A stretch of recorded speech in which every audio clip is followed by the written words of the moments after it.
How to change who can message you on Facebook Messenger. Hello everyone, welcome to this channel. I'm Emily and I'm here to help you out today. So without any delay, let's get started.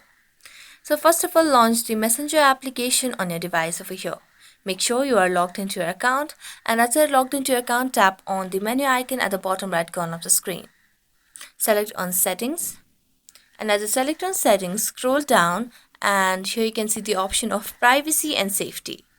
So tap on it. As you tap on it, scroll down and you can see the category of who can reach you. So here you can see the option of message delivery, so tap on it. Now you can select the people who can choose or who can message you on Facebook Messenger. So you can first of all tap on friends of friends on Facebook. So if you want the friends of friends to message you, and the message will directly go to chats, if you toggle on the option of chats, if you want them to go to message request, you can tap on it as well. So that's how you can change who can message you on Facebook Messenger. So that's it. Thank you so much for watching this video. See you next time.